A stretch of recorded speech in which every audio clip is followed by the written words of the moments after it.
It started subtly. I was brushing my teeth one Tuesday night, just another boring school night, when I saw it. I blinked, but the guy in the mirror didn't. For a split second, his eyes were wide open while mine were shut. I froze, toothbrush buzzing in my mouth. I blinked again, slowly this time. He blinked with me. I shook my head, thinking I was just tired. Probably staring at a screen for too long, you know how it is. But the next night it happened again. This time I was just washing my face. I looked up and my reflection smiled. It wasn't a big toothy grin. It was a tiny, almost imperceptible twitch at the corner of its mouth, a smirk. The thing is, I wasn't smiling. My face was dead serious. A cold dread, slow and heavy, started to pool in my stomach. I tried to tell myself it was a trick of the light, the water on the glass, anything. But I knew what I saw. Things escalated quickly after that. The next day I was about to grab my phone off my desk. As my hand reached out, my reflection was already holding a phone, scrolling through it. My own hand was still inches away from my actual phone. My heart hammered against my ribs. It wasn't just out of sync anymore. It was ahead. It was predicting my every move, a fraction of a second before I made it. I started spending hours in front of the mirror, testing it. I'd think about raising my left hand, and it would raise its right hand, my left, before my muscles even tensed. I'd think about turning my head, and it would already be looking over its shoulder. It was like watching a pre-recorded video of myself that was always one step ahead. The smirk was there more often now, a knowing, chilling expression that said, "I know what you're going to do." I couldn't tell anyone. Who would believe me? "Hey mom, the guy in the mirror is a psychic." I'd sound insane.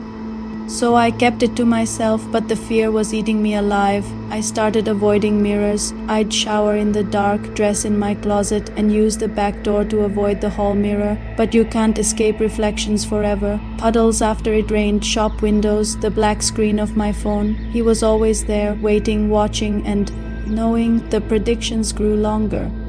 One evening I was thinking about getting a glass of water. Before I even stood up, my reflection was already walking out of the bedroom toward the kitchen. It was no longer a split-second difference. It was performing whole actions that were still just thoughts in my head. I was becoming a spectator to my own life, narrated by a silent, smug mimic. Last night was the worst. I was exhausted, mentally and physically. I accidentally glanced at the bathroom mirror as I walked past. My reflection stood there, but it wasn't just standing. It was holding my bedroom door handle, turning it slowly. I wasn't even near the door. A wave of pure terror washed over me. I knew what it was going to do. I ran to my room and slammed the door, leaning against it, my body trembling. But how do you lock out something that's already inside your head? I heard a soft click from the other side. My door wasn't locked. Slowly, the doorknob began to turn. I didn't move. I couldn't. The door swung open and I saw myself standing there, or rather, he saw himself.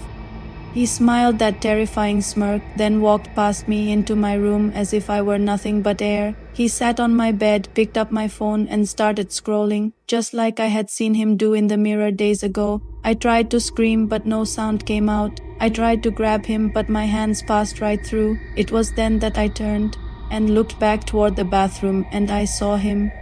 Me, standing there on the other side of the glass. My face was twisted in a silent scream, my hands pressed flat against the cold, hard surface. Now I'm here, trapped. I watch him live my life. I see him talking to my parents, laughing with my friends. They don't notice a thing. He's perfect. He never hesitates, never doubts. He always knows what to do next, because he's already seen it.